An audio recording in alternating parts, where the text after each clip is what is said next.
New York Jets owner Woody Johnson may have had some kind words for general manager Joe Douglas just a week or so ago.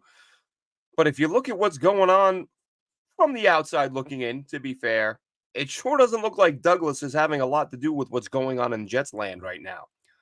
I'm Glenn Norton with JetNation Radio and JetNation.com. Be sure to log into JetNation.com where you can register and become a part of what is the most active Jets message board on the web. So a topic came up last night on Jet Nation Live with myself and Dylan Terraman that I wanted to discuss a little further because the more I think about it, the more you kind of wonder between what's happening, what we can see from the outside, what's being reported from the inside, or what little we are hearing. You do have to kind of wonder if Joe Douglas is, or how much authority Jets general manager Joe Douglas has right now. We talked last night, and it's been discussed by others about how Woody Johnson firing Robert Saleh after week 5. Saleh obviously was a guy who was brought on board when Douglas was brought on board, hired by Christopher Johnson, but of course it almost certainly came with the full endorsement from Joe Douglas. They seemed to develop a solid friendship, working relationship, Douglas and Saleh. And then when Woody Johnson decides that Robert Saleh needs to be let go, there's no meeting with Joe Douglas. There's no, hey, let's talk this through here. This is my plan. This is why I'm doing what I'm doing. This, of course, according to Rich Cimini of ESPN New York, says that Woody Johnson just, on the day he fired Robert Saleh, just walked down to Saleh's office and on his way mentioned to Joe Douglas, hey, guys, or hey, Joe, I'm going to go let Robert go now. And that was it. There was no, and listen, it's Woody's team. That's his right. He can do that. But to not really involve him in the conversation, some people were saying, "Oh, why wasn't Douglas there?" That didn't surprise me a great deal. Um, if nothing else, if it was Woody's call and those two guys have a good working relationship, there's no need to drag the GM in there and watch you fire his friend. These are still people, and it wasn't Douglas's call, so there was no reason for him to be there. But Woody makes the firing, makes the move to fire Saleh. How are we doing, Wild Wave? We still have to negotiate the contracts and work the cap. But is he going to do that? Is everything going to be on hold now until after this season?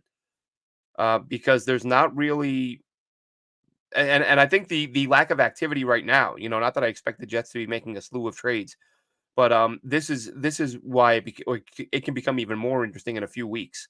So what we see is we see the Saleh firing. Then days after, we see the Devontae Adams deal get pushed through.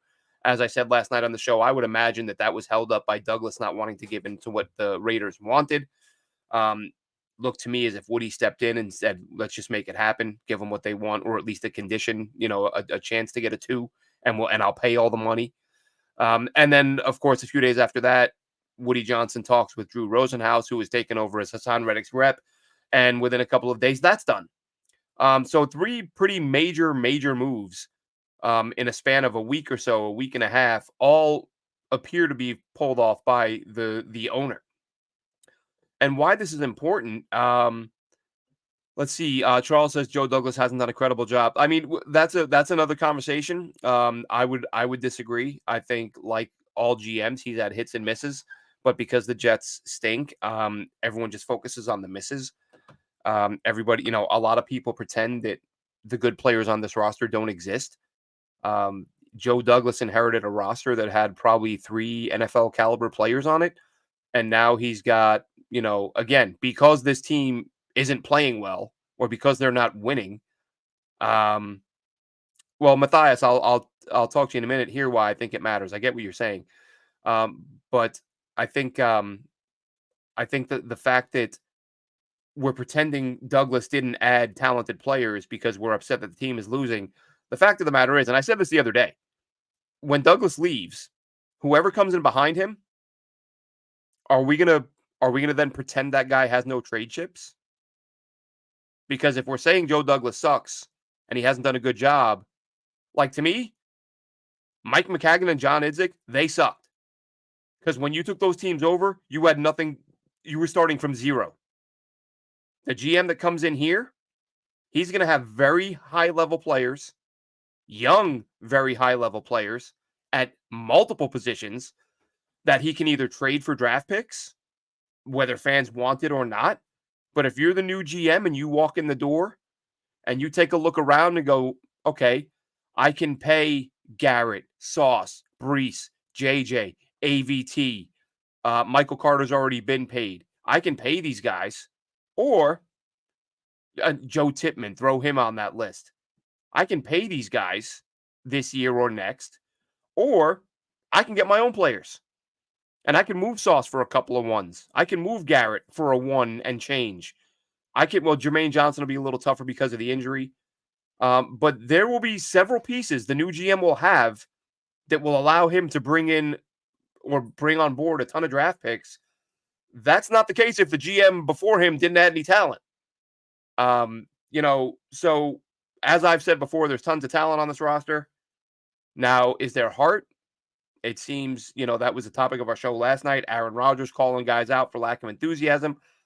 Devontae Adams, it took him a day and a half to come out and say, like, hey, these guys aren't really hyped. They're not fired up. I don't know what's going on here.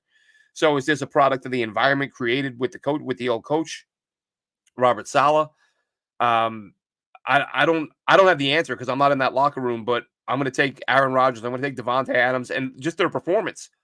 The lack of enthusiasm. You do see it. You do see how many times, and this is one of the reasons why I was on board with Saleh getting fired. They were always flat. Almost always every week come out flat. Look at the numbers. This team, how badly they've been outscored early in games because they come out flat. The other team comes out fired up and they just beat them up and down the field and build leads and run away with it. And that's the end of it. Let's see. Wild Wave asks, do we think JD resigns if Woody wants him back? That was something that Rich Samini mentioned on his podcast the other day. And that's kind of what made me, think about, like, let's jump on and talk with some of the fans and discuss Joe Douglas's future, whether Woody, like I said, at the top, I said Woody Johnson just heaped great praise on Joe Douglas, calling this the best roster he's had as an owner. That to me would suggest you want the guy who built it to come back. But now, and look, I get that I think Woody, what we're seeing now, what some people would call meddling, fine, call it meddling, call it what you want. What I think it is an owner looking at the talent and saying, this doesn't make any damn sense. And it doesn't. We have too much talent to be in this position. Something's got to change before it's too late. And now it's probably too late. A couple weeks ago, it wasn't. When you fired Saleh. Now, listen, if you got Devontae Adams in the building a week earlier, get Hassan Reddick in the building a week earlier, that might have saved your season. Again, everyone, because of the recency bias and because you have the people that the sky is falling crowd, they just want to talk about this past week against the Steelers and the blowout. Oh, we lost by 1 million. And you did. You came out, you got beat bad. But are we going to ignore the fact that the previous 3 games were lost by a total of 10 points, 3 points per game? You don't think adding a Devontae Adams a week or 2 earlier gives you a shot to get in field goal range, to score 1 extra touchdown? And I'm not saying Devontae's got to do the scoring, but Devontae can keep helping you move the chains down the field as him and Rodgers would have been building chemistry, and ideally you win one of those 3 games that you lost. And even that one win right now today would have this team in a much better position. But that's just not the case. They basically have played themselves into a spot where one more loss ends their season. And it's hard to imagine them winning another game anytime soon. I mean, listen, can they beat the Pats? The Pats are that bad that they might. It'll be interesting to see how the Patriots come out and play on Sunday because their head coach just came out and called them soft, which, let's be honest, is about the worst thing you could say about an NFL team publicly as the head coach. It's one thing for fans, opponents, pundits, fine. When your head coach comes out and tells the world the dudes in that locker room are soft, that's a challenge. And maybe Gerard Mayo believes that, and maybe he doesn't. Maybe he believes this is a way to light a fire under these guys. I'm going to publicly humiliate them and see how they respond. And Drake May is no joke. He can play. So can the Jets secondary contain him? I would imagine he is still a rookie. And Hassan Reddick, does he play? And is he impactful? All that, we'll have to wait till Sunday and see. And do they win the game? Maybe, probably even. I didn't pick them. I'm not picking the Jets anymore. I'm picking whoever they're playing the rest of the season. I'm not picking them. So, so with the Jets now, you're getting ready to play the Patriots, and again, a desperate team, and your general manager. This is the part about why it matters for Joe Douglas, and is Joe Douglas still running the show? There are still moves. Pardon me. There are still moves that this team could be making right now, and I'm not talking about blockbuster deals. But they need a run stuffer. They need somebody to help the middle of that deep. Lecky Fotu hurt the first few weeks, has not been good the last couple of weeks. And he is, of all the offseason acquisitions, he's probably the guy I was least excited about. But I thought, all right, again, and I talked about this yesterday about how the expectations we, the fans, have for this defensive coaching staff and their ability to coach guys up. You look at Javon Kinlaw and Lecky Fotu and say, okay, these guys aren't great, but they're coming to a staff that has gotten the most out of everyone they've coached. So they're going to get these guys to raise their game. That hasn't happened. I think Kinlaw has had a couple of moments. Fotu has not. But again, Fotu's had 2 games, but I still don't think he's been that good. So if you're Joe Douglas and you let JFM go, which Dylan mentioned last night, I said at the time, as I said, Dylan said last night, bad move. I said at the time, people are going to find out how important John Franklin Myers was to this team this year, because I think he took more unnecessary flack from this fan base than anybody, because everybody's in love with fantasy football and everyone's in love with Madden and everyone loves guys who put up double-digit sacks, and they think that's the only way you're good. If you didn't get 15 sacks, you can't be good. If you didn't get 13 sacks, you're not a very good player. Oh, 8 sacks and 51 pressures, big deal. Like 51 pressures just happens. John Franklin Myers is a guy who gave you 50 pressures every single year. That isn't just a thing that you can plug anybody in and say, hey, dude, you're not very good, but just go get us 50 pressures. You need to be a player to do that. And that's what John Franklin Myers did every week. And I said it at the time. I said Joe Douglas gave John Franklin Myers away for pennies. That was a foolish move. If he was going to trade John Franklin Myers, he should have at least waited until Hassan Reddick was in the building. And he didn't. The second they got Reddick, well, technically got Reddick, JFM was out the door. And now he's been playing well for Denver while the Jets have, I said it the other day. Look at what the Jets came into this season. Well, I shouldn't, not even came into the season, but on the day that they traded for Hassan Reddick. The day you added Hassan Reddick, you're a Jets fan looking at this roster going, we're going to have Hassan Reddick, Quinnen Williams, John Franklin Myers, Jermaine Johnson, Will McDonald. You're just going to be able to rotate guys out, and no matter what combination you have in there, you're going to be able to get to the quarterback because you're going to have multiple guys that can pressure the quarterback. What happens? You give Franklin Myers away. JJ gets hurt. Quinnen, still waiting for that version of Quinnen to show up. Although I will say, I thought this past week against the Steelers was Quinnen Williams' best game. He was impactful. He did get to the quarterback. I thought it was his best game. Hopefully that's a sign of more to come. Wild Wave is asking, is there a reason Woody listens to social media? It's one of those things, Wild Wave. I feel like there's times he does, and I feel like there's times he doesn't, which means when it seems he does, is it just a coincidence? Is it just a coincidence? Or is Woody actually being impacted by the fans? There have been cases in the past where Woody has allowed himself to be too impacted by the media. Not that it was a bad thing when who was I almost said Schiano, not Schiano. The guy, the Buffalo head coach who resigned, Manish dragged him in the media. Schiano was in my head, but I know he wasn't. He went to Jacksonville. I didn't like him. I'm drawing a blank. I'll tell you what. I don't know about you guys, but I'm 48. Memory starting to go. Memory. Greg something. Someone in the chat. Anyone paying attention. But I went back and forth with people on that for a long time because I thought Woody got influenced and allowed himself to not make a hire he was going to make. But then I think it wasn't a bad thing because he wasn't a good coach. He went on to coach in Jacksonville, get fired after a couple of years. So does Woody get influenced by the media? I think he does to a degree. And sometimes it's not bad. I think that played a big role, whether they admit it or not. I think that played a big part in John Idzik getting fired. There was, the fans after that disastrous press conference, everybody wanted him gone. So there was, I think across the board, Jets fans don't agree on much. but that was something they did agree on. The fans wanted, is it gone? They spoke up, and it happened. And John Idzik left, and I think he's in Jacksonville too now. But either way, the concern I have right now is that with Joe Douglas, if he's just waiting out his contract now, is Joe Douglas not going to be making any moves to improve this team? And again, I'm not talking about blockbuster deals. I'm talking about a day 3 pick to get a run stuffer somewhere. Call another team that is out of it. Practice squads. Listen, desperate times, desperate measures. I'm not sitting here saying just go pluck Aaron Donald off a practice squad. That's not going to be the case. But there are guys out there who can't really be a lot worse than what the Jets have been against the run.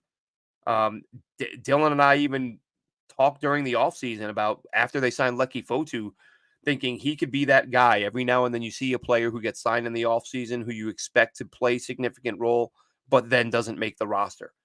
I thought Fotu was a guy who might not make this roster. Obviously, he ends up making it. It helps him that the Jets let Al Woods go, and that the Jets let Quentin Jefferson go, because these were guys who could play and who could plug the middle. Let's see. Micro Fox says Joe Douglas can't do anything unless Aaron Rodgers approves. And that, Micro Fox, that I had that thought yesterday because that was the narrative last year, right? I mean, it certainly looked that way. And then The Athletic came out with a story and kind of confirmed it, that a lot of the moves were going through Aaron Rodgers. So imagine you're Joe Douglas. Last year, you're deferring to Aaron Rodgers for all the transactions. And then this year, Woody Johnson steps in and takes the wheel and starts making key moves in season. If you're Joe Douglas, you just sitting in your office, looking at your watch, waiting for the contract to expire. And Joe Douglas, look, I know the fans don't love him, but he was a highly sought after candidate. He was a high ranking guy, and with the Eagles, were obviously one of the better front offices in the league. Joe Douglas is going to get a job somewhere. And, it may be some time. Is there a GM job in his future? Impossible to say. And I mentioned this last night. People say, oh, if Douglas gets fired, you think he's getting another GM job right away? That doesn't happen. When do GMs get fired and then get another GM job right away? That I can't think of an example, to be honest. So, no, I don't think he'll get a GM job right away, but he'll get a job. He'll be in the league, making money, being better at his job than Woody is at his. And that's, not that that's any great shakes. He hasn't been in the spotlight for a long time, but that has been his thing, Joe Douglas isn't a guy who meets with the media a ton. Some Jets fans hate that. I don't care. When does a GM ever say anything meaningful at a presser? I mean, very close to never. And if they do, it's probably because they slip up. My info says, what happens if the Jets get the number 1 pick? Where are they going from? Well, if they get the number 1 pick, they'll take a quarterback. I don't see that happening. They're not going to be as bad as the Pats. I think they might already have more wins than the Pats are going to get. Actually, I could be wrong. Do the Pats have 2? The Pats might have 2 wins. I forget. And there are reports in New England that the things that the Gerard Mayo thing, like that it is falling apart. Like, could they fire Gerard Mayo in season? Which would be pretty unprecedented. Like year 1, give a guy like 10, 11 games and fire him. That would be pretty shocking. Also pretty hilarious for the Patriots. Matthias says the truth is they're scrambling because what they'd hope would happen failed as of now. They have no direction, no culture. That's a fair argument. That's a fair statement, Matthias. Aaron Rodgers, I don't think comes back after this year, which means I don't see Devontae Adams staying beyond this year. So that's my concern. And I did a video, I think it was this offseason, where I said the Rodgers deal could go down as one of the worst in team history, if not the worst. And it's not just about Rodgers. It's about the amount of cap space he's taking up. It's the number of players they've brought in to appease him. And I'm not saying they're wrong to do that. Don't get me wrong. That's what you do. You get a Hall of Fame quarterback, ask him what he wants and go get it. So I'm not knocking it. I'm just saying that when you look at the big picture, when you look at everything, the premium picks you gave up to get Rodgers, the salary cap spent on Rodgers, the salary cap money spent on guys he wanted, the ones that sucked, the Dalvin Cooks of the world. Everyone they brought in last year for him was terrible. At least Lazard has bounced back a little bit this year. But still, the picks, the cash, the roster spots, that has carried on to this year. Now you've given up picks for Devontae, which obviously you have to do, but I think Devontae is going to end up being a third round pick in exchange for a 9 or 10 game rental. Um, Wild Wave says we should have signed Carr and kept building. That's an important part. And not that, it may not matter at the end of the day, but we don't know what really happened there. But Woody Johnson, when he's deciding whether or not to fire Joe Douglas, um, we don't know what happened. We know there were reports that Carr wanted the Jets, and there were some people who in the Jets building who wanted Carr. I've read that Robert Saleh wanted Carr, and Woody is the one who said, we're not signing Derek Carr until we know where we stand with Aaron Rodgers. Now, again, I don't know what Joe Douglas's position was. I don't know what Saleh's position was. I'm just saying what I've read. That Saleh wanted Carr. Douglas, don't know. Woody said, no Carr until we know where we are with Aaron. Well, if Aaron blows up and he was the one that made them hold off and they wanted Carr, and look, Carr hasn't been great in New Orleans, but the guy still throws a damn good deep ball. He at least takes shots down the field. I mean, and that's the thing with Rodgers, and we talked about this in the offseason, right? What if he holds up physically, which he isn't? What if he holds up physically, but mentally the processing isn't there? And we're seeing that. We're seeing him not pull the trigger on open receivers. We're seeing him not see open receivers, things that start happening as quarterbacks get older. This is why I think he's gone after this year. And someone said to me, I've had people say, oh, he's at least 1 to 2 more years. Do you want him for 1 to 2 more years if he continues to decline like this? And I'm not ripping the guy. He's been better than people say. The Jets lead the NFL in drop passes. He's put a ton of balls on target in big spots that were dropped. The ball to Mike Williams at the end of the game against Minnesota. If Mike Williams fights for that ball, that could be a catch. If Allen Lazard holds on in the end zone, that's a touchdown. If Allen Lazard holds on to the deep ball down the right sideline, that's a huge gain in a big spot. I mean, Conklin had a shot. I mean, the Conklin one is not entirely fair because that would have taken an incredible catch. But if Rodgers receivers are leading the NFL in drops, you can't put that on him. He's been better than the numbers suggest, but he still hasn't been great. And that's kind of what you were hoping for, at least very good, and he's not been that. Let's see. Derek Carr wasn't going to wait on the whole Rodgers. Exactly. That was the issue. Wild Wave says we know what happened. Woody wanted Rodgers. Yeah, I get that, Wild Wave. But what I'm talking about is if Woody is sitting down thinking, do I fire Joe Douglas? If Douglas was pushing for him too, that's a strike against Douglas. If Douglas and Saleh were like, hey man, and this was part of my argument with Carr, younger and healthier, which means more opportunity. And you can think what you think about Derek Carr, but he's still miles better than anyone the Jets have had in the past 20 years, if not longer. And he would have given you 5-6 seasons to do something. Whereas Rodgers, as I said at the time, I said, assume he gives you 1 year. But 2, 3 almost feels like a pipe dream. And it still does to me now because of all the injuries he's got that he's dealing with. So I think you're going to end up getting 2 years out of Rodgers, one of which was spent on the bench. So really 1 year of Rodgers, whereas you could have had 5 years of Carr. So I get what you're saying, Wild Wave, and that was my position at the time. But it's sort of water under the bridge. But the interesting piece there, though, is what did Joe Douglas want? Was Joe Douglas saying, hey, Woody, let's get Derek Carr while he's there? And then Woody's, I don't know. We can speculate. And like all I've heard come out through the media and it was that Saleh wanted Carr. Don't know where Douglas was. I mean, of course, Douglas wanted Rodgers, but did he want him so bad that he was like, yeah, forget it. Let's not even, let's not bring Derek in. But they wined and dined him. They liked him. They raved about him after they met with him, which I get the teams do. But when you're repeatedly meeting with the guy, clearly there's something there that you like. So yeah, Carr wasn't going to wait on the Jets. And there were reports that Carr, before signing with, I nearly said the Raiders, before signing with New Orleans, his agent let the Jets know, like, hey, you guys going to make an offer? Because we're signing tomorrow if you don't. And the Jets said, nope, we're waiting on Aaron. And Carr went to the Saints, and the Jets get, 1 to 2 years of Aaron Rodgers, a banged up, watered down Aaron Rodgers, for a boatload of money. Let's see. I hope Rodgers retires, says Microfox. Again, I think I'm not ruling that out. I think if he keeps getting beat up the way he has been, Yeah, I think he's going to walk away. Um, Guys like Rodgers and Carr are dinosaurs. We need a young QB who can run and throw the ball. A guy like Daniels. I don't disagree, Stanley, but the fact of the matter is at this point is as we're looking back, like what were their options? There was nobody there like that. And look, Jordan Travis, who the hell knows what he's going to be? I liked him in college. I mocked him to the Jets several times. He can run, obviously, but what's he going to be as a pro? We have no idea as of yet. We should all be praying they go on a run and give us some kind of season. Matthias, I would like nothing more, man. I'm so tired of the season being over in week 7, week 8, but I'm just sort of mentally preparing myself for that now. I'm looking at this season as over. Draft is coming. That's where a lot of my focus is going to shift now. I was up till 4:30 in the morning watching Cal versus Miami last night. And now as soon as I'm done with this, I'm going to be watching Miami versus Louisville.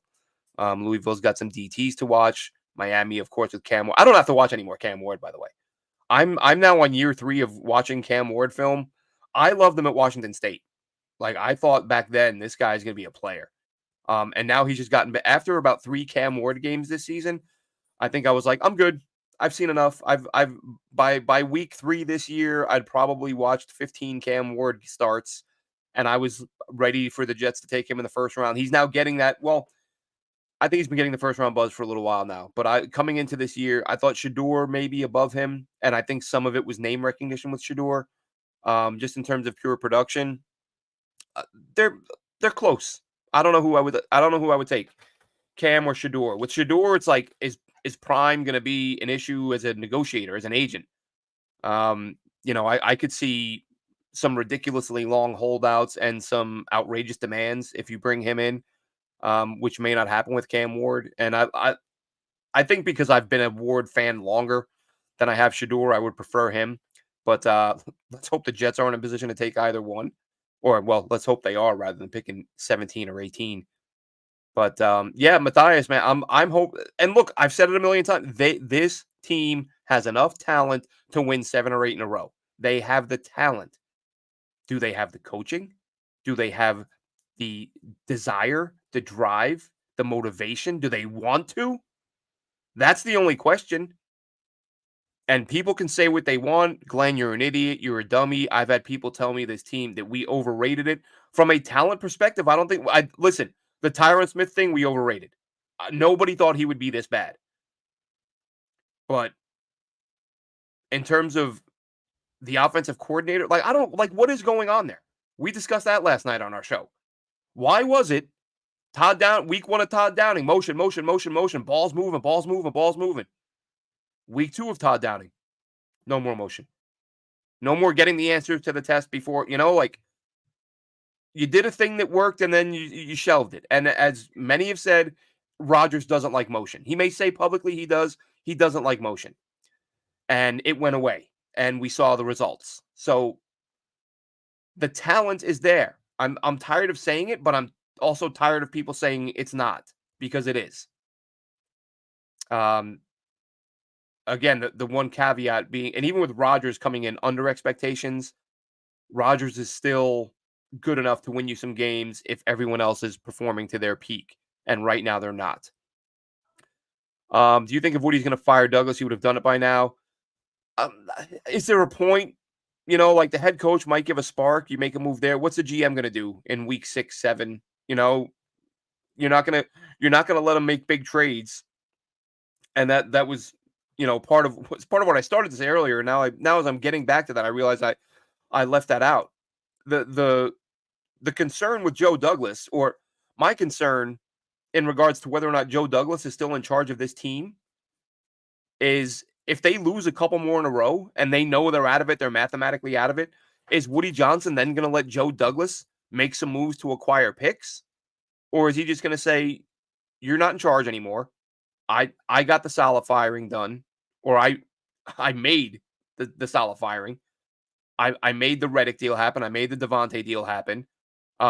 Sit this out, Joe. Well, this team gets to 2-6, 2-7. I'd imagine you're looking to move DJ Reed. Well, 2-7, you can't even make the deal anymore. I would imagine you look to move DJ Reed, who's got 1 year left, and get Stiggers and JBC some reps at corner. because your season's over. And DJ Reed is playing at a high enough level right now. I think you can get a pretty nice pick for him.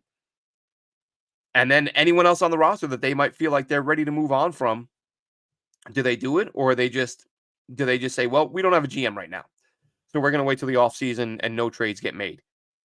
My Holy King says Carr would have been worse. Well, it's one of those things we'll never know. But what we do know about Carr is that he's younger, more durable, and he produces at a level that, again, if this defense hadn't gone down the drain, a level high enough to win some football games. But it doesn't matter. Carr's gone, or Carr never came. Rodgers appears to be a shell of his former self, and he's going to probably, however many games he plays for the rest of his career, whether it's a year or 2 or 3, I imagine there won't be many he plays where he's healthy. Again, right now he's got the hamstring, the knees, the ankles, everything sore, everything on the lower half. That's why he can't run.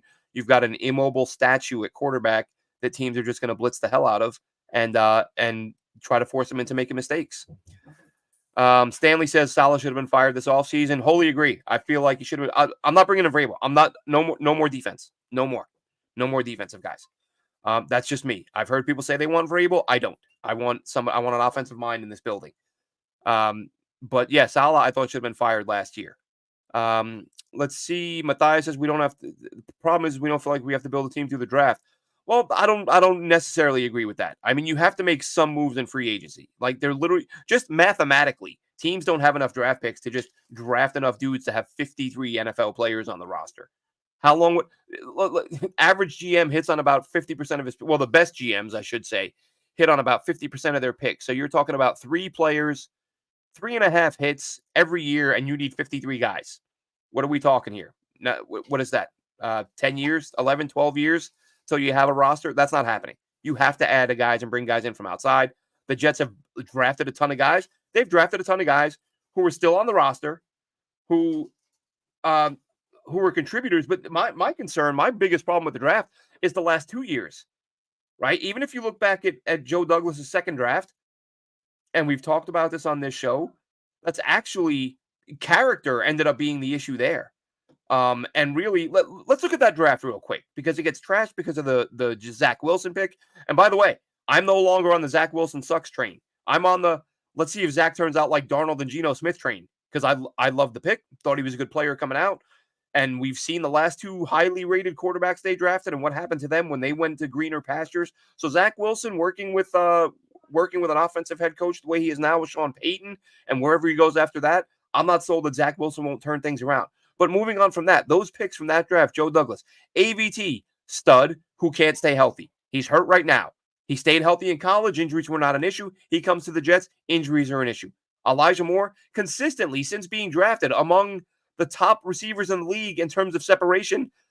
Everyone must just hate that dude, because all Elijah Moore does is get open and no one throws him the football. It's really, really weird. Michael Carter, running back Michael Carter. Last time I looked, he was with still with the Cardinals practice squad. Now here's a guy who's a 4.2, 4.3 yard per carry running back. Nothing wrong with that. He doesn't suck. He's not a superstar. If he plays in the league 10 years, he'll give you 4 yards a carry. Perfectly average player for a 4th round pick. That's not bad. Jamian Sherwood, 5th round pick, has developed into a high level starter. Michael Carter, 5th round pick, might be the best in the NFL at his position at corner. Jason Pinnock, 5th round pick, starting for the Giants, was let go by the Jets because they bring in undrafted Tony Adams, who they liked even more. So I've just given you how many guys in a row who are anywhere from starting players to high-level starters. And then you've got Hamza Nasruddin, who didn't work out. Brandon Eccles, very good backup corner. Jonathan Marshall didn't work out. Then you have, of course, the class everyone loved, Sauce, Garrett, Jermaine, Brees. That's the following year. But it's these last 2 years where I think Douglas really, and we're going to do a show on this in the not-too-distant future, where, because look, I'm a Joe D guy. I have been. People have given me a hard time for it. I don't care. But I am going to sit down and go through what I believe are Douglas's 5 or 6 worst moves as the Jets GM. Because listen, as I said, every GM makes them, but I have no problem putting under a spotlight the bad that Douglas has done since arriving, and along with the recent stuff.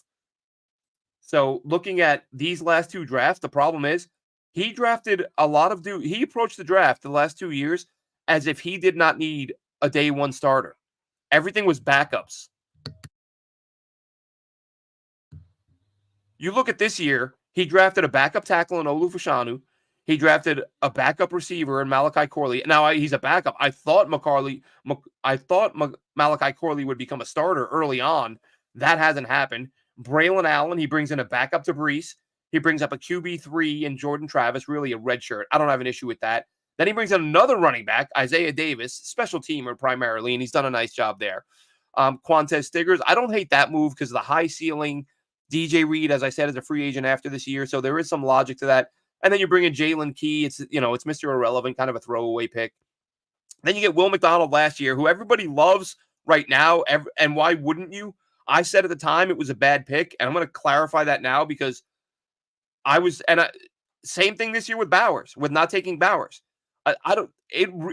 I'm beyond surprised at how many people don't seem to grasp the concept of win now, because that's what this team has been the last 2 years.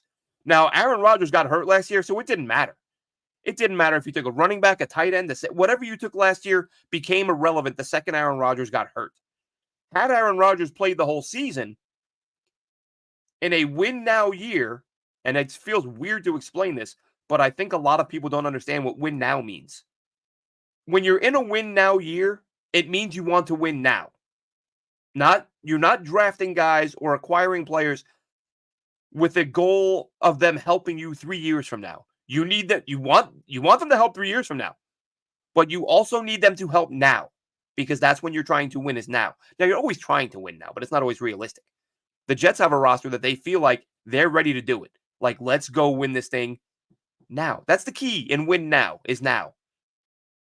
And by drafting Will McDonald last year as a future pass rusher, that was a bad move had Aaron Rodgers stayed healthy. Not a bad move for the lifetime of the contract.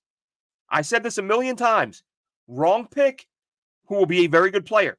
He will, in the long run, he will be a very good player. But if you had a healthy Aaron Rodgers under center last year, you would have benefited a lot more with Jackson Smith and Jigba, who had himself a 600 or 700-yard season in Seattle after starting the season slow with an injury and being the third receiver there. Probably would have been the second receiver here. So he would have made more sense in that spot for a win now team. And I'm still having that argument now with the Olu versus Bowers. Like, there are still people telling me Olu's the right pick because he's going to be the tackle of the future. But this is a win now team, or was a win now team. And what Bowers would have given you was production now. Olu is watching now. He'll be good later, I think, but now. And I don't know. To me, that sounds easy. Win now sounds like an easy thing to understand. But I've had this conversation with a million fans, and I say win now, and they go, yeah, but the future. Yeah. And guess what? The guys who would be good now will be good in the future too. Like, I don't think if they'd taken a receiver or whatever pass catcher this year who would be ideally playing and producing this year, the plan would not be for that guy to then stop producing in year 2, 3, and 4. It would be for him to get better too. Just like the plan is for Olu to get better, except Olu is the one who doesn't play now. So I can't make it any simpler, but when you're a win now team, get play now guys. That's where Joe Douglas has failed here. Tremendously. Jumping back into the chat real quick. Sorry. Didn't mean to ignore everyone for a few minutes. Excuse me. All right. So let's see. Need someone to develop these QBs. Who do we have? Great point, Matthias. We'll find out with the next staff, once the season ends and these guys go. If we lose Sunday, I think Woody gets on the phone with Belichick right away. Audition. Belichick just dragged Woody. Belichick just went on McAfee to call Woody an idiot. He ain't coming to work for Woody. Even if Woody was willing to say, I will hire and pay a man who has no respect for me, Belichick ain't coming. So when a guy with Belichick's resume is going on national television to clown you, he ain't coming to work for you. Belichick's not happening.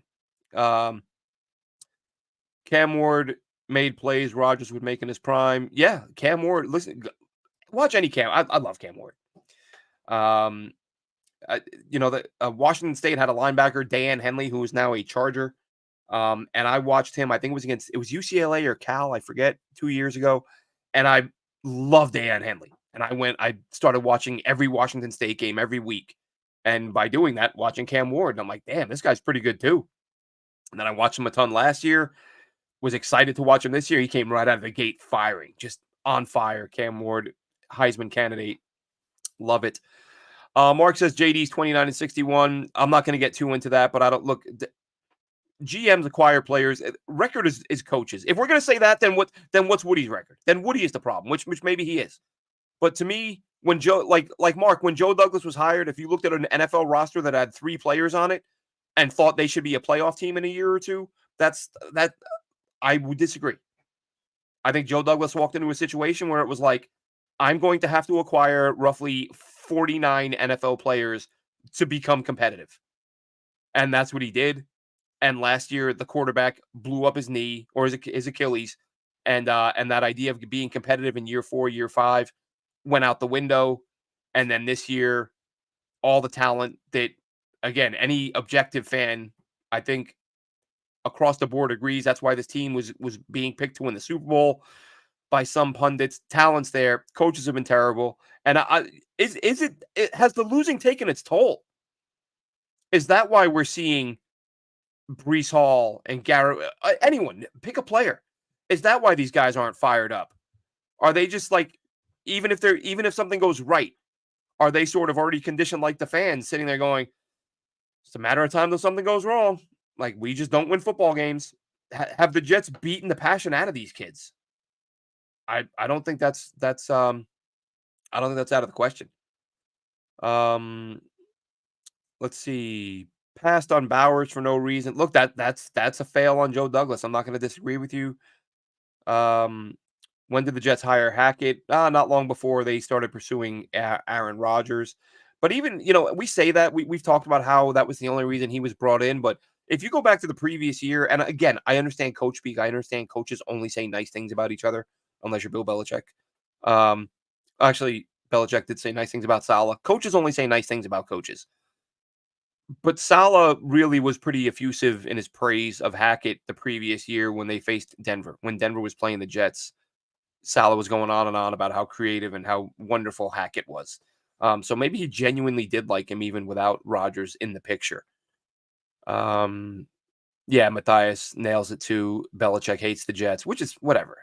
Listen, you cheated, and of course he's going to hate the Jets forever and ever. Like, no one in the world would know the Pats were cheating if not for the Jets. So, of course, when someone does something like that to your legacy, and he's still going to the Hall of Fame, he's still viewed as the greatest ever, but there is that asterisk in the minds of some people like, all right, well, we know how he became the greatest. Which, by the way, I called this. I said Belichick was going to be great in the media. And people, oh, you're an idiot. He's so bland. He's so boring. No. He's bland and boring when he's talking to reporters about football because they don't know about football.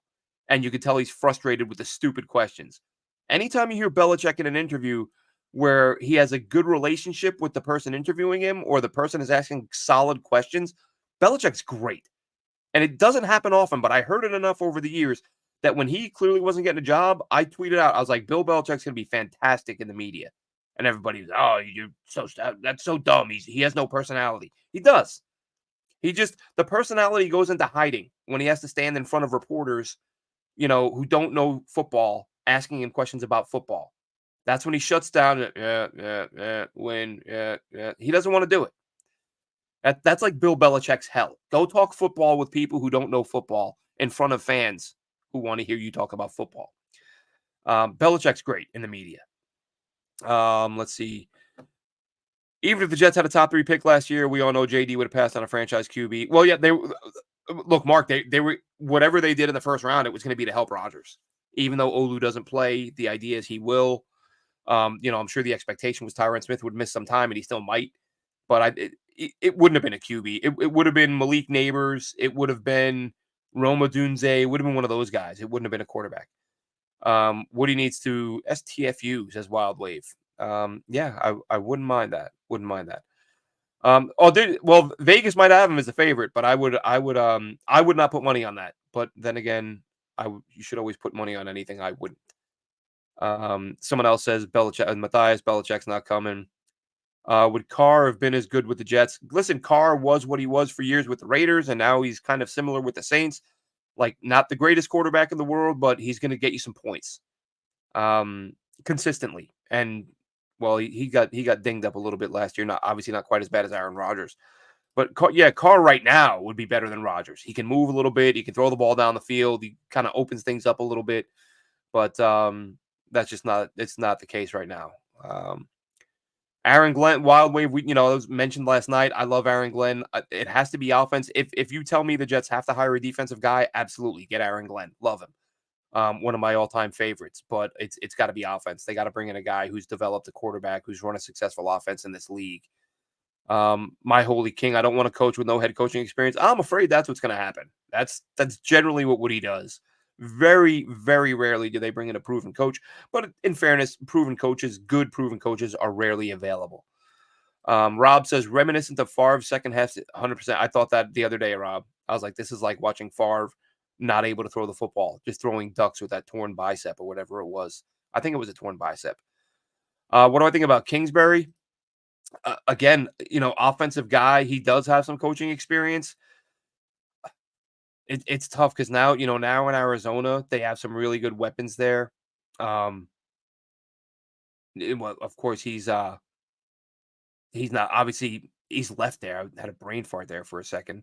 But Kingsbury as a whole wasn't great in college. I don't I get the offensive coordinator vibe from him more than head coach.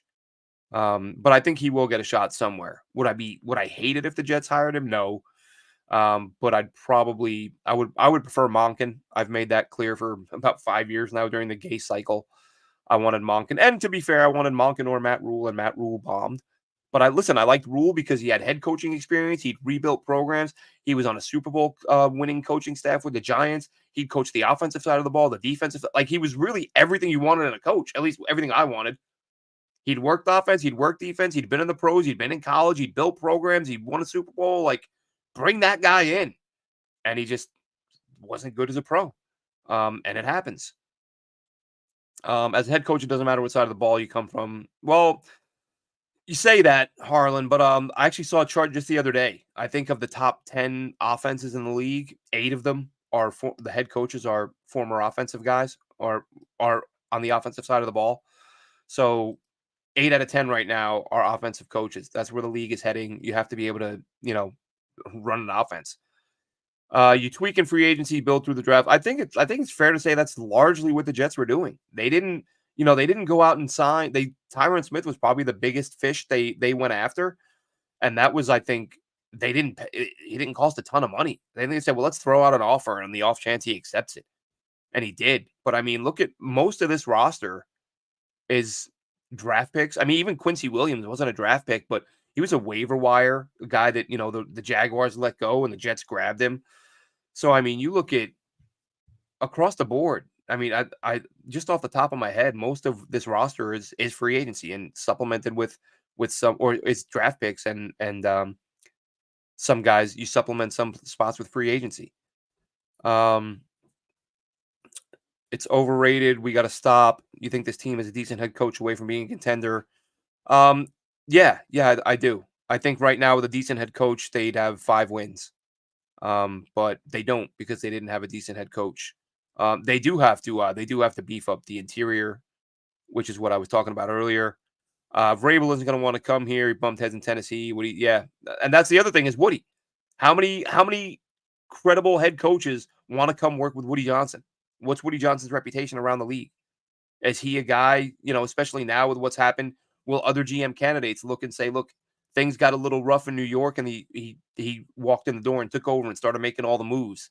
Does a GM want that? Does a good GM want that? Or sorry, I should say, would a highly sought after GM want that? If you're a mid-level guy that you're like, I might get a job offer, I might not. Maybe you take whatever job you can get. But if you're a guy who's done some things and you're hearing talk from people and you're like, oh, there's job offers coming. I'm going to have 4 or 5, 6 jobs to choose from. And one of them is the Jets. Do you take them off your list right away? We'll have to see. Joe Douglas has been a terrible GM. Joe Douglas has been about an average GM. I think with better coaching, we would see him as an above average GM. But I get it. Yeah, again, Richard, anyone who expected Joe Douglas to win games in the first 3 years with that roster, I can't help you. Becton over Wirfs is revisionist history. Nobody had a problem with Becton after his rookie year. Then he got hurt and he sucked. Zach is a quarterback, which the Jets notoriously destroy. Let's revisit Zach in 3 years because we've seen now what happened with Geno and Darnold. Yeah, and it took Darnold 4 more years to get it.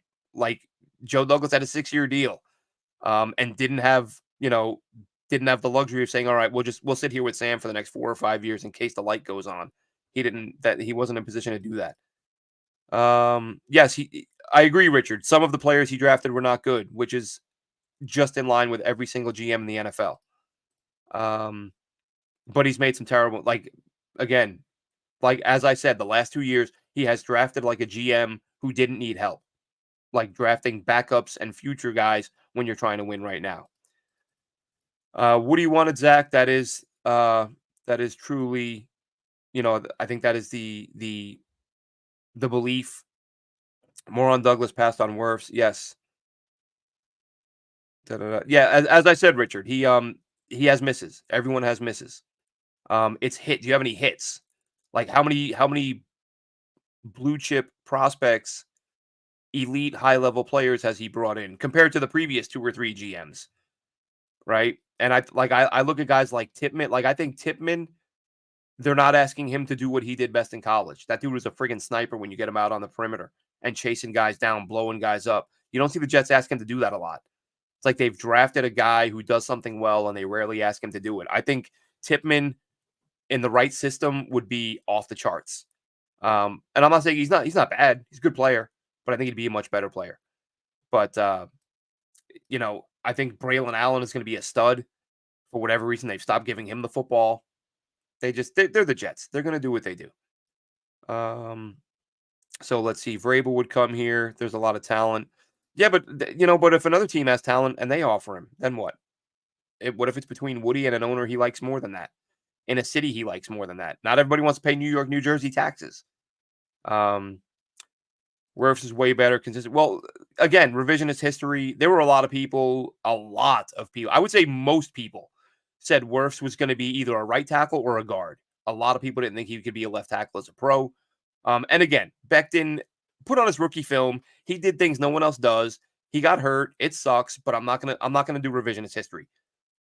30-62. Again, he builds the team. 30-62. That's Robert Saleh. But he's gone now. Or it's Woody Johnson. Let's just take it to the top. Who's running the whole thing? Who's doing all the hiring and firing? Woody Johnson is 30-62. Actually, Woody Johnson is 54 games under 500, I want to say, since becoming the Jets owner. So he's the one constant, and the team is always bad. Let's see. Joe Douglas' biggest knock was the coaching hire. I can live with the acquisitions. On other teams, they would have been good. That's the thing, Micro. A lot of these players, with better coaching and better systems, would be better players. I have no doubt about that. Just look at who again, Richard, we can do that with every GM in every draft. Literally every single general manager in every single draft, you're going to find multiple players that were taken after their picks who were better than who they took. I played that game a lot when I was a kid, but you watch it enough and you're like, oh, that's just the way it is. You take guys and someone after that is likely to be better. Every GM does it that one's tell the owner to stop meddling. Again, it's a tough one though, Wild Wave, isn't it? Like I said last night, I say all the time, if you own the team, and I'm not saying Woody should meddle, I'm just being honest and saying if I own the team, I would be meddling. I would be the most meddling dude ever. So it would be a little bit hypocritical for me to sit here and say, yeah, he shouldn't meddle. Let's see. Joe Douglas is a very good GM. Jets fans want to fire everyone who's a GM. Exactly. That's a big part of it, Mike, is, you don't know that the next guy won't be Idzik part 2, McCagnon part 2. That's just, it's a risky take, but, maybe Woody takes it. Like I said, Woody raved about the roster, most talented roster we've had since I've been here. But then he takes over and starts making all the moves. So we'll see what happens there. Um, I tend to agree, Wild Wave. I think Douglas should be back, but I'm sort of I think Woody will cave to the pressure of the fans. He does that sometimes, and it does seem like he has already taken over the personnel department. So we'll see what happens. One good draft in 6 is a horrible take, Richard. That is could not be more wrong. Um, Terrible approach. I'll give you that, Richard. His approach the last 2 years was absolutely horrible. Um, Agree on Bowers. Look, the thing with Bowers is that he was unique. You know, you could get other tackles in that draft, like, especially in this draft. There were some good tackles. You're not finding another player like Bowers. You know, let's just grab another guy who can line up out wide, in line, H back, fullback, and block and make plays all over the field. Let's just grab another one of those guys. There's not other ones of those guys. There are other tackles. But that was that was a huge screw up for Joe D.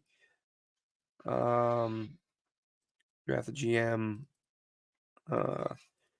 Olu should be playing now, says Harlan. I don't disagree. And that's a question I asked Dylan Terraman last night on JetNation Live. And if I had to guess, I would say that right now Tyron Smith is playing out of the organization's respect for Tyron Smith. Proven veteran, Hall of Famer, blah, blah, blah. But is there a chance? I would hope not. But is there a chance that the Jets are looking at Olu and saying Tyron Smith's better than him right now?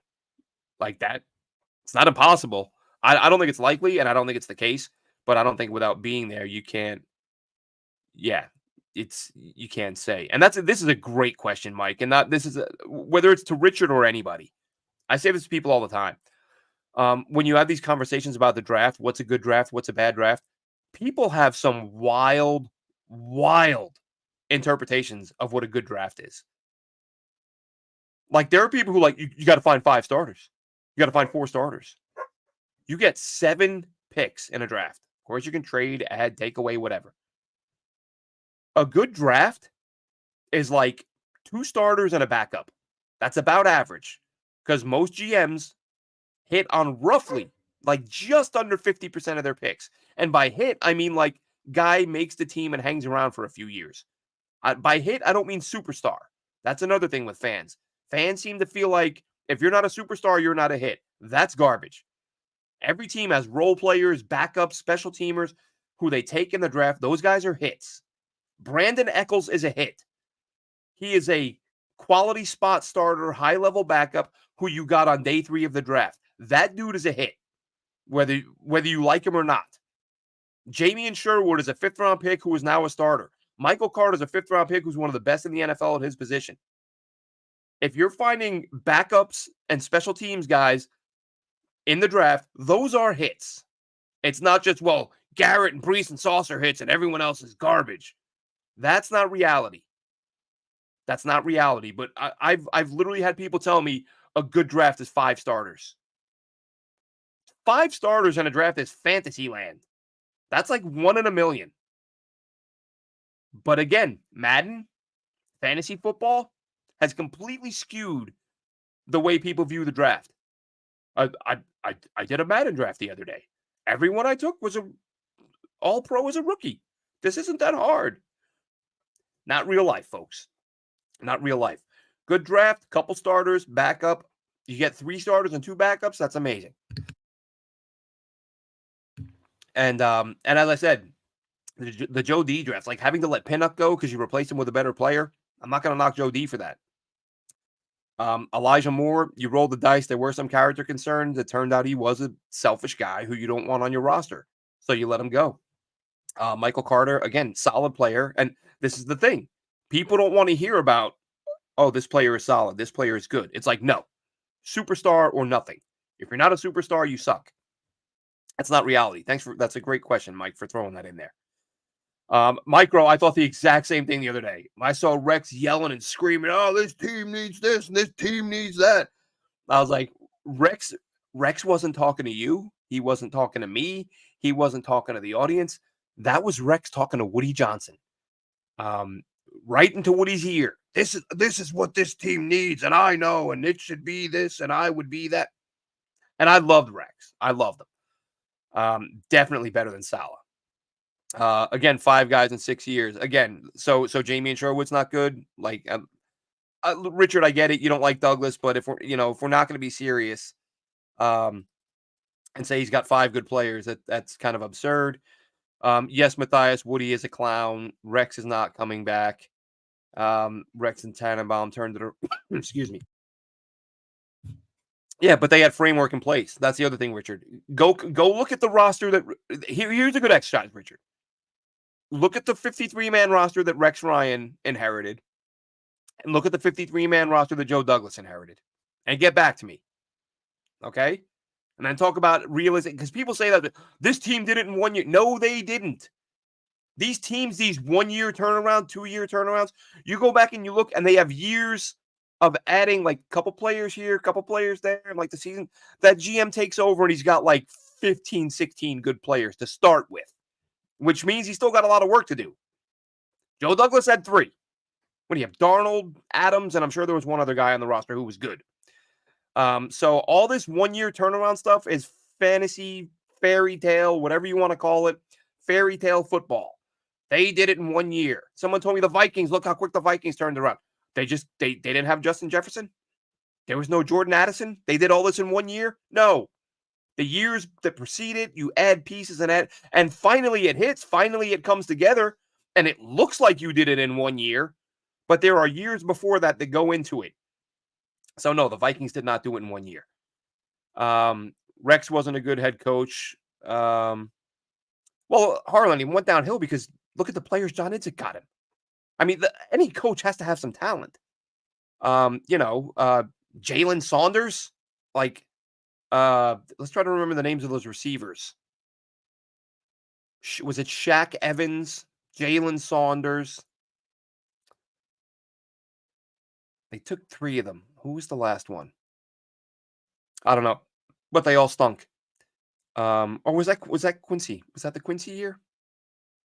That's right, because so that year there were only like that stat on that draft with Idzik. Only 3 rookie receivers in the NFL did not have a catch that year. All 3 of them were on the Jets. Quincy Enunwa spent the year on the practice squad. Jalen Saunders got released, and was it Shaq Evans? Something like that.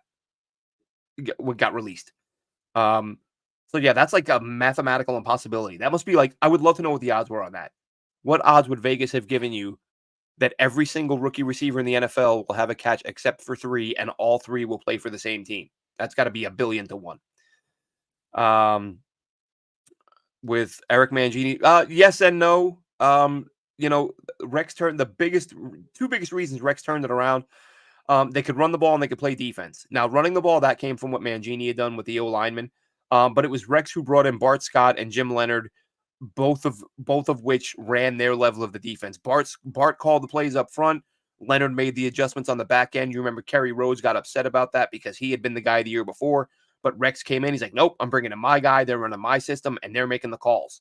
So it was Rex's defense with Rex's guys making the calls the way he wanted, and the defense was dominant. So it was partly Mangini, but Rex had a huge part to do with that, a huge role in that team turning things around. Rex was better than any of these guys. Absolutely. That's not even close. Lazard, Cobbs, Turner, Cook, Hackett, that I don't disagree with that, Mike. I was saying that earlier. All those guys were tied to Rodgers. 6 years, no, they have an O-line. They just don't have an O-line coach, which many of us said during the season. I mean, we can pretend. I mean, Morgan Moses just shut down TJ Watt. Joe Tippmann is one of the better young centers in the game. AVT and John Simpson might be the best guy in the line right now. Like, they have an O-line. They just don't have coaching. The pass rush, we got into that. The JJ injury and dumping JFM, one of Joe Douglas' biggest mistakes. Getting rid of JFM in exchange for nothing. Because here's the thing, Richard. I'm not sitting here saying Joe Douglas is perfect. I'm saying he's better than his haters say he is, but he's made some big mistakes. And getting rid of John Franklin Myers is one of them. Which at the time I was told I was overreacting because JFM sucks. Pressures don't matter. Okay, right. Pressures don't matter. Let's see. What are we talking about? Literally have a top 10 O-line. Yeah, listen, the O-line is not a problem at all. No, yeah, like I said, O-line's fine. They just don't have an O-line coach. We said that. We've been saying for years. Players were publicly laughing at the O-line coach on social media, clowning him last offseason. He is not a serious offensive line coach. Nobody wanted him when the Titans let him go. He apparently was close with Saleh, and Saleh brought him on board as a favor, and the O-line's been a disaster since. But, I mean, you can take the position that AVT, Tippmann, Simpson, Moses aren't talented guys. I'm just going to disagree, and I bet Tyron Smith's going to go somewhere next year and play better because everyone leaves and plays better. D-line, again, Joe Douglas did mess up in the middle of that line, but he's got some moves to make. Joe Douglas is going to have some decisions to make, but is he going to be the one making them? Let's see. Yeah, Mike, and I'm glad you brought this one up, Mike, because I talk about this one all the time. And as Wild Wave says, Howie Roseman has misses. Everybody has misses. And this is one I like to bring up with Ozzie Newsome. Ozzie Newsome drafted Kyle Bowler over Aaron Rodgers. I mean, but Ozzie's a Hall of Fame GM. But this is a sort of newish mentality among fans, and it's so stupid because if you listen to most fans, they'll be honest and say that finding a quarterback is the hardest thing to do in the NFL. And then that same fan will turn around and say, if you miss on one, you need to be fired. How dumb is that? The single most difficult thing we're going to give you one chance to do, and then you go. I mean, talk about having no desire at all for stability or sanity or being rational. It blows my mind when I hear people say that. Let's see. Rodgers coming off a bad injury. Remember, he only played 4. Yeah, that's the thing. And now he's got injuries this year, and he'll probably have them for the rest of the year. Let's see. Parcells 99 team would have won. Yeah, Parcells was great. He got the most out of his players. A lot of free agents too. A lot of Parcells was here. So where are we on that? Right? We've been saying you got to win through the draft. Parcells free agents. Parcells drafts were horrible. He had the good one when he had 4 first rounders. Bill Parcells had 3 drafts where he had 10 plus picks, and they were all like Idzik drafts. He'd find like one guy. He'd pick 10, 11, 12, 13 guys. He'd find one player. But then he'd bring in Vinny Testaverde in free agency, and bring in Kevin Mawai in free agency, and bring in Brian Cox in free agency, and bring in Anthony Pleasant in free agency. I mean, Parcells relied heavily on free agency, and he had to because his drafts were really bad. Again, he had the good one when he had 4 first rounders. Congratulations, good job, Doug Marrone. Thank you, my Papa Giorgio. That was driving me nuts. Didn't want him. Didn't want. Weird story on that.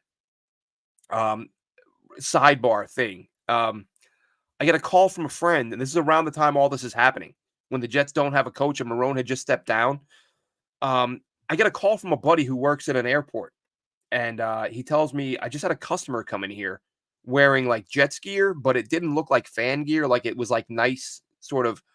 And he said to the guy, like, oh, what do you do? And the guy's like, oh, I work whatever with the Jets. He didn't tell him his job. He just said, I work for the Jets. And he's like, oh, I wonder what they're going to do with the, like the guy was buying like a newspaper or something or a magazine. And he says to these, like, oh, I wonder what they're going to do with head coach. And the guy just nonchalantly is like, it's going to be Marrone. And he just walks away. And my buddy's like, because this was the day after Marrone had done the speech in front of the players in Buffalo saying, I ain't going anywhere. I'm not leaving here. And the next day, this dude's telling my buddy tells me, like, hey, some guy told him, like, that's crazy. And then Marrone quits, and it's like, oh my God, this guy might be coming to the Jets. And there's a lot of people say that was a done deal. Done deal that never happened. Again, did it really matter at the end of the day? No, because they stink with him, stink without him. Let's see. Again, Richard, I'm not going to go back and forth all day. The coaches are bad. Richard, go look at the Parcells Jets from the year before Parcells got there and the year after he got there. And that was a lot of the same guys. A lot of the same exact players. And they went from, from like 1 win to 8 in a year? You think all the players got better? No, Parcells saw it. Parcells was like, hang on a minute. They got Marvin Jones, Mo Lewis, Victor Green, Aaron Glenn. I think Glenn was it. That might have been Parcells' first pick. Whatever it was. Like, they had talent on that defense. Parcells looked at it and said, I just got to add a couple of pieces and run the ball. I'm going to bring Curtis Martin, free agent. I'm going to bring Curtis Martin with me, and I got defensive pieces in place. I'm going to win. I'm going to win. I might make the playoffs in year one. You get coaching matters. This ain't Madden. Coaching matters. Anyway, coaching matters, but so does GMing. GMing matters. GM's got to do a good job. Joe Douglas, is he still the Jets GM? Is he still making the calls? I don't know. And I don't know where they go from here. If they lose a couple more games, is Joe Douglas going to be allowed to make the moves, make the trades, the transactions, to add players, get rid of some picks? Yeah, that's what I was thinking, GM. I was thinking, so Glenn was there when Parcells got there. Actually, yeah, I'm trying to, was Parcells' first draft when he traded out of one and passed on Orlando Pace? Do we want to kill Parcells for that? And then he traded out. Parcells passed on 2 Hall of Fame tackles in the first round of that draft, and then drafted, what was it, Farrier or Booz, whichever one of those guys. Farrier ended up being a nice player 5 years into his contract. One good year with the Jets. It's let's see. Wirfs is the right time. Exactly, Mike. That's the point I made earlier with Wirfs. Now, listen, Wirfs has proven some people wrong, but there were a whole lot of people, many people, more than not, that I heard, who said Tristan Wirfs is a right tackle, possibly a guard. And Joe Douglas, yeah, so it was Farrier in that first one. I thought so. But he took Booz, was it the year after, in the second round as his first pick, and he stunk. Parcells' draft record is terrible. Terrible. Even Farrier, who was a hit, had one good year as a Jet and then left. Because Parcells drafted him and then wouldn't play him and then played him out of position. Super frustrating. But yeah, that's a point with Wirfs. Again, Mike, a lot of great points from Mike today. And the problem is, it's a lot of people do revisionist history. A lot of people just genuinely forget. I would be willing to bet that a lot of fans don't remember the fact that Wirfs was viewed by most as a guard or a right tackle. Tampa Bay disagreed, and they were right. Good for them. And also, Mike, people forget what Mekhi Becton did as a rookie. And when, I remember Trent Williams walking up to him after a game and saying, like, dude, you could be the next one. Don't quote me exactly on that, but Mekhi Becton was a human highlight reel as a tackle, just ragdolling and throwing dudes all over the place. Yeah, Parcells' Jets were owned by Hess, except for his final year when he went upstairs to be the GM. Woody owned the team. Of course, Belichick left, and then they sort of were stuck, and they gave Al Groh the job. Al Groh went 9-7, and then he got a ridiculous. You can't draft 400 pounds. They didn't. He was 362, Richard. He didn't weigh 400 pounds when they drafted him. Yeah, and they go get Al Groh, and then Virginia makes Al Groh the greatest offer of his life. And I remember I interviewed a former Jets player. It may have been Marvin Washington. I forget. This is some time ago. Or maybe, I think it was Chad Cascadden, former Jets linebacker Chad Cascadden, years ago. And he said that his understanding was that even Parcells told him, like, Al, go take that job. Like, that's your dream job, and what they're offering you, like the sun and the moon and the earth, go. So the guy who they brought in stays for 1 year, and then they recommend he leaves. Richard, well, I'm about to close out, so I can close it with this. Coaching, Richard. As I said, I'm not sure how long you've been watching the team, Richard, but go back, look at the New York Jets in 90, was it 5, 6, when they won one game, and look at that roster, and look at the roster the following year. You're going to see a whole lot of the same exact names, and that team won 7, 8 games because of coaching. Coaching matters more than some realize. It's not just about the players. You got to put guys in position to succeed. That'll do it for this one, guys. Just wanted to hop on, talk a little bit about Joe D, talk about his, and like I said, there will be a show coming up, maybe this week, where I'm going to just throw in my 2 cents of why, and GM Island Empire, that's why we love you here, GM Island Empire. He gets it right. He gets it. Some of us, and look, the coaching has to be good too. Co-tight to Parcells. Look at the records. Look at the names. Coaching matters. Have a good one, Jets fans.